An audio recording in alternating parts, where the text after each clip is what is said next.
আসসালামু আলাইকুম বন্ধুরা, আশা করি সবাই ভালো আছেন। আপনাদের দোয়া ও আল্লাহ তাআলার অশেষ রহমতে আমিও ভালো আছি। তো আজকে চলে আসলাম নতুন একটা রেসিপি নিয়ে। বন্ধুরা, শীত তো চলে যাইতেছে, তো এই শীতে কে এই পিঠাটা বানান নাই, খান নাই।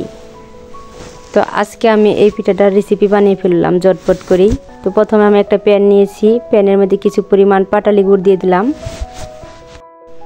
ভালো করে একটু নাড়াচাড়া করে এবার আমি নারকেল দিয়ে দিলাম। নারকেল কুচি করে রেখেছিলাম।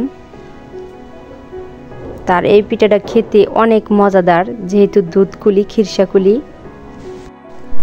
প্রথমে আমি পিঠার পুরটা বানিয়ে নিব। হালকা নাড়াচাড়া দিয়ে দিতেছি আমি। গুড়গুলো কিন্তু গলে গেছে, তো আস্তে আস্তে জাল দিতে হবে। চুলার আঁচটা মিডিয়ামে রাখতে হবে যাতে পুড়ে না যায়। তো দেখুন অনেক সুন্দরভাবে কিন্তু হয়ে গেছে পুরোটা তৈরি করা। তো পারফেক্টভাবে হয়ে গেছে আলহামদুলিল্লাহ। এই পিঠা চাইলে আপনারা তিলও দিতে পারবেন, বাদামও দিতে পারবেন। তো আমি শুধু নারিকেল আর পাটালি গুড় দিয়ে এটা বানিয়েছি আজকে। বন্ধুরা, পুর তো বানানো শেষ হয়ে গেছে। তো এবার চলুন কিভাবে ডোটা খোলা যায়। তো প্রথমে একটা পাত্রে আমি কিছু পরিমাণ পানি দিয়ে দিছি। তো স্বাদ মতো লবণ দিয়ে এবার ঢাকনা দিয়ে ভালো করে ঢেকে দিব। তো কিছুক্ষণ পর ঢাকনা খোলানোর পর পানিটা কিন্তু গরম হয়ে গেছে। ভাতের চাউলের যে গুঁড়ি, তো আজকে আমি ওই গুঁড়িটা দিয়ে পিঠা বানাবো। আজকের গুঁড়িতে কিন্তু আতপ চাল দিয়ে নেই, আমি শুধু ভাতের চাল দিয়ে আজকে গুঁড়িটা ভাঙিয়ে এনেছি। তো মাশাআল্লাহ ডোটা কিন্তু অনেক সুন্দর হয়েছে। এবার ভালো করে নাড়াচাড়া দিয়ে একটু ঢেকে রেখে দিব। চুলার আঁচটা কিন্তু অনেক কমিয়ে দিয়েছি। তো কিছুক্ষণ পরে আমি নামিয়ে ফেলবো। ডোটা দেখেন অনেক পারফেক্টভাবে হয়েছে। তো আমি গরম ডোটাই কিন্তু মাখিয়ে নিতেছি। বন্ধুরা, আপনারা যখন আমার মতো পিঠার ডো তৈরি করবেন তখন গরমটাই মাখানোর চেষ্টা করবেন। ঠান্ডা হয়ে গেলে ভিতরে একটা গুটলি গুটলি ভাব চলে আসে, তো এই জন্য গরম গরম ডোটা খোলার চেষ্টা করবেন। তো মাশাআল্লাহ পারফেক্টভাবে কিন্তু আমার ডোটা হয়ে গেছে। আর পিঠাগুলো দেখেন আমি কিভাবে তৈরি করি। কিছু পরিমাণ ডো হাতে নিয়ে একটা বলের শেপ দিয়ে নিলাম। এরপর দেখেন একটা বাটির শেপে আনবো। দেখেন কত সহজে একটা বাটি তৈরি করা যায়।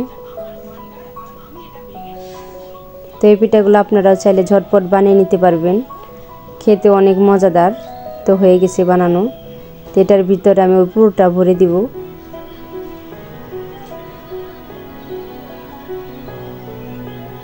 এবার মুখটা সুন্দর করে আটকে দিব। ভাতের চাউলের দেখেন পিঠা অনেক সুন্দর হয় আলহামদুলিল্লাহ। এই পাশে দেখেন পিঠা বানানো হইতাছে। কয়েকটা পিঠা বানিয়ে ফেলছি, আরও বানাবো। তো এই পাশে আমি গুড় দিয়ে দুধ জাল করে নিব। প্রথমে কিছু পরিমাণ গুড় দিয়ে দিলাম। তো এবার আমি এর জায়গায় কিছু পরিমাণ দুধ দিয়ে দিলাম। নাড়াচাড়া করে দিতেছে হালকা করে। দেখেন কালারটা কিন্তু অনেক সুন্দর চলে আসছে। হাফ কাপ পরিমাণ পানি দিয়েছি সাথে।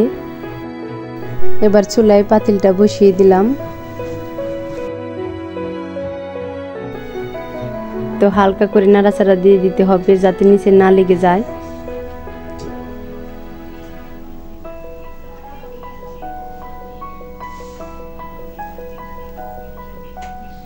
তো এই ফাঁকে দেখেন অনেকটি পিঠা বানিয়ে ফেলছি। আজকের পিঠাগুলো মারিয়া আমার সাথে বানিয়েছে। তো দুধে কিন্তু বলক চলে আসছে, অনেক গ্রান বাইরেছে। এবার এক এক করে পিঠাগুলো আমি দিয়ে দিতেছি। তো এই পিঠা যে এত মজা, আপনারা একবার বানিয়ে খেয়ে দেখুন, না খাইলে বুঝতে পারবেন না। তো বন্ধুরা, এক একে সব পিঠাগুলো দিয়ে দিছি।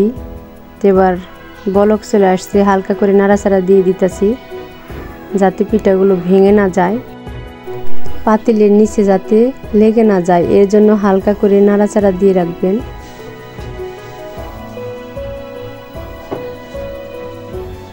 দেখতে কিন্তু অনেক সুন্দর হয়েছে, খেতেও হয়তো অনেক মজাদার হবে। মাশাআল্লাহ আমার পিঠাগুলো কিন্তু পারফেক্টভাবে হয়ে গেছে। দেখুন অনেক সুন্দরভাবে কিন্তু পিঠাগুলো হয়ে গেছে।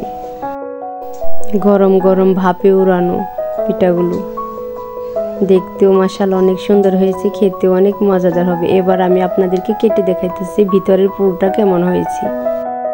বন্ধুরা, আমার ভিডিওটা যদি আপনাদের ভালো লাগে তাহলে ছোট্ট করে একটা লাইক দিবেন, পাশে থাকা বেল আইকনটা বাজাই দিবেন যাতে ভিডিও ছাড়ার সাথে সাথে আপনাদের ফোনে নোটিফিকেশন চলে যায়। আশা করি সবাই ভালো থাকবেন। আল্লাহ হাফেজ।